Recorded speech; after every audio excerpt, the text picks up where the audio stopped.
السلام علیکم دوستو، آج کی یہ ویڈیو انتہائی سبق آموز اور رونگٹے کھڑے کر دینے والا سچا واقعہ ہے۔ تو کہانی شروع کرنے سے پہلے اگر آپ ہمارے چینل پر نئے ہیں تو پلیز چینل کو سبسکرائب اور ویڈیو کو لائک اور شیئر ضرور کر دیں۔ لاہور سے ملتان جانے والی بس اپنی منزل کی طرف رواں دواں تھی۔ بس کا اندرونی منظر یوں تھا کہ کچھ مسافر اپنی سیٹوں پر بیٹھے اونگ رہے تھے، کچھ ایک دوسرے سے باتوں میں مصروف تھے تو کچھ کھڑکی والی سیٹ پر بیٹھے باہر کے مناظر میں مگن تھے۔ سفر جاری تھا کہ پیچھے کی سیٹوں میں سے ایک نوجوان لڑکا اپنی سیٹ سے اٹھا اور شور مچانے لگا، بس روکو، میری جیب کٹ گئی ہے۔ جیب میں پورے 50,000 روپے تھے جو میں یونیورسٹی کی فیس کے لیے لے کے جا رہا تھا۔ لڑکے کی آواز بھر آئی، وہ بولا، تھوڑی دیر پہلے تک رقم میرے بٹوے میں تھی، ابھی دوبارہ دیکھا تو جیب سے بٹوا غائب ہے، پھر تو چور اندر ہی ہوگا۔ کوئی بولا، ہاں ابھی تو بس کسی اسٹاپ پر رکی بھی نہیں۔ دوسرے لڑکے کے پہلو میں ایک بزرگ بیٹھے تھے، وہ بھی تعصب سے اسے دیکھنے لگے۔ بس میں عجیب سی ہلچل مچ گئی، عورتیں، مرد اور بچے سبھی کسی نامعلوم چور کو بددعائیں اور کوسنے دینے لگے۔ وے مر جان ایہو جیا کم کرن والے، بیڑا غرق ہووے ایہن جیا لوکاں دا، بیچارہ فیس جمع کروان جا رہیا سی، ظلم تے ہنیر ویکھو، ککھ نہ روے ایہن جیا ظالماں دا۔ غرض ہر کوئی اپنے اپنے انداز میں چور کے لیے دل کی بھڑاس نکال رہا تھا۔ کنڈکٹر نے آ کر نوجوان کو تسلی دی کہ اگر ابھی یہ واقعہ ہوا ہے تو چور یقیناً بس کے اندر ہی موجود ہے اور وہ فکر نہ کرے، چور ضرور پکڑا جائے گا۔ کسی اندیکھے چور کو پکڑنے کا تجسس، فکر مندی اور خوف ایسے سانحے نے سب کو دہلا دیا۔ باندھ کی باتیں شروع ہو گئیں، سب ایک دوسرے کو شک کی نگاہ سے دیکھنے لگے۔ ڈرائیور نے بس سیدھی تھانے کے سامنے جا کر کھڑی کر دی۔ اندر وہ لڑکا لگاتار بول رہا تھا، جی مجھے اپنے بٹوے کی پہچان ہے، گندمی رنگ کا ہے، ایک طرف سیاہی کا نشان بھی لگا ہے۔ کنڈکٹر نے بس کا دروازہ بند کیا اور چٹکنی لگا کر کھڑا ہو گیا کہ مبادا چور غفلت سے فائدہ اٹھا کر بھاگ نکلے۔ اس دوران ڈرائیور نے جا کر تھانے دار کو صورتحال سے آگاہ کیا۔ چنانچہ اگلے ہی لمحے تھانے دار 2 سپاہیوں کے ساتھ آ گیا۔ لڑکے سے کہنے لگا، تم فکر نہ کرو، چور ضرور پکڑا جائے گا۔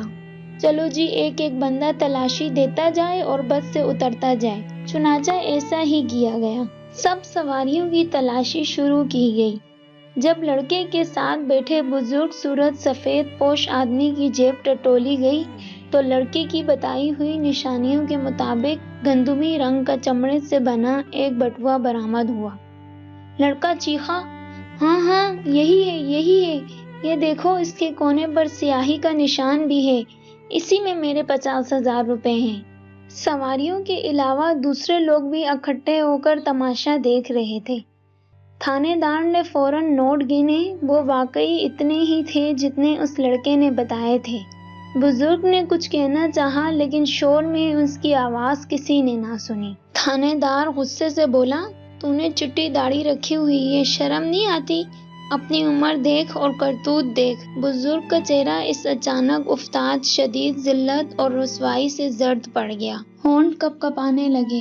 اس نے بمشکل خشک زبان سے تھرتھرائی ہوئی آواز میں کہا، قسم اللہ پاک کی یہ میرے روپے ہیں، میں نے راستے میں اس لڑکے کو بتایا تھا کہ میں آج 50,000 روپے کی بھینس بیچ کر آ رہا ہوں۔ جھوٹ نہ بول بابا، خدا تو ڈر۔ بزرگ کی رسوائی کی حد ہو گئی، وہ اپنی صفائی میں کچھ کہنا چاہتا تھا لیکن کوئی اس کی سننے کو تیار ہی نہ تھا۔ ہر کوئی اپنی کہنے لگا، شرم کر شرم، وے بڈھیا مرن دے تیاڑے نے تیرے، تینوں ہی کم کر دیں، شرم نہ آئی؟ بزرگ کا سفید پگڑ جس کا شملہ ابھی کچھ دیر پہلے اونچا تھا اب پیروں میں رول رہا تھا۔ تھانے دار نے بٹوا لڑکے کو پکڑا دیا اور بزرگ کو لعن طعن کہے۔ اس نے قسمیں کھا کر اپنی بے گناہی ثابت کرنی چاہی مگر کسی نے بزرگ کی بات نہ سنی۔ لڑکے کا گمشدہ بٹوا رقم سمیت چور سے بازیاب ہو گیا تھا۔ اس نے رقم مل جانے کی خوشی میں 500 کے 2 نوٹ نکال کر تھانے دار کو پیش کیے۔ سواریاں دوبارہ بس پر سوار ہونے لگیں۔ بزرگ کو تھانے دار نے پکڑ رکھا تھا۔ اس نے اپنی انگشت شہادت آسمان کی طرف اٹھائی اور ڈبڈبائی آنکھوں سے بڑے دلگیر لہجے میں صرف اتنا کہا، اے اللہ، تو سچائی جانتا ہے، تو ہی انصاف کرنے والا ہے، تیرا انصاف کہاں ہے؟ اسی اثنا میں وہ لڑکا بس سے اتر کر سواریوں کے سامنے ہی روڈ کراس کرنے لگا۔ لیکن یہ کیا؟ ابھی بس کے مسافر اپنی اپنی سیٹوں پر واپس بیٹھے بھی نہ تھے کہ اچانک شور مچ گیا۔ ہوا یہ کہ سامنے سے آتی ہوئی ایک تیز رفتار کار اس سے ٹکرا گئی اور وہ شدید زخمی ہو گیا۔ وہ جو ابھی ابھی گمشدہ رقم ملنے کے بعد شاداں و فرحاں روڈ کراس کر رہا تھا، اب روڈ پر پڑا تڑپ رہا تھا۔ وہ لڑکا بڑے کرب سے پکارا، بابا جی کو بلاؤ، بابا جی کو بلاؤ۔ ایک شخص دوڑتا ہوا آیا جہاں تھانے دار کے پیچھے بزرگ سر جھکائے تھانے میں داخل ہونے والے تھے کہ اس شخص نے جلدی جلدی تھانے دار کو نئی صورتحال سے آگاہ کیا اور سب ادھر کو دوڑے، حتیٰ کہ بس بھی رک گئی۔ اس کی سواریوں کا رخ بھی جائے حادثہ کی طرف تھا۔ لڑکے کی خواہش کے مطابق بزرگ کو اس کے سامنے لایا گیا۔ انہیں دیکھتے ہی لڑکا کراہتے ہوئے چیخ کر بولا، بابا جی، مجھے معاف کر دینا۔ جب آپ نے ٹکٹ لینے کے لیے بٹوا نکالا تو نوٹ دیکھتے ہی میری نیت خراب ہو گئی۔ یہ آپ کی امانت ہے، اسے واپس لے لیں۔ لوگوں، گواہ رہنا، میں بابا جی کا مجرم تھا۔ بابا جی، مجھے معاف کر دینا اپنا بیٹا سمجھ کر۔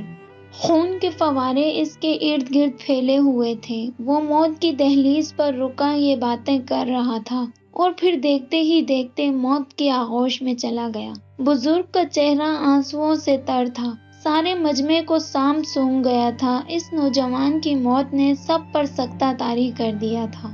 ادھر بس کی سواریاں بزرگ سے اپنا سلوک یاد کر کے سخت شرمندہ تھیں۔ سب سے بڑھ کر اللہ تعالیٰ کی اس اچانک گرفت پر سب حیران تھے۔ تھانے دار بھی اپنے سپاہیوں کے ساتھ حیران پریشان کھڑا تھا۔ بزرگ نے آنسوؤں سے تر چہرہ اٹھایا، لڑکے کا سر اپنی آغوش میں رکھا اور آسمان کی طرف سر اٹھا کر کہا، یا اللہ، انصاف مانگا تھا، کھوئی ہوئی عزت مانگی تھی، تو نے اتنی جلدی سب کچھ عطا کر دیا، تیرا شکر ہے میرے مالک۔ اور پھر اپنی نگاہوں کا رخ اپنی گود میں پڑے نوجوان کے ساکت وجود کی طرف کیا اور رقت آمیز لہجے میں کہا، یا اللہ، میں اسے معاف کرتا ہوں، تو بھی اسے معاف کر دینا۔ یوں ایک بے گناہ کے دل سے نکلی پکار پر اللہ تعالیٰ نے اسے انہی لوگوں کے سامنے اسی مجمع میں انصاف عطا کر دیا۔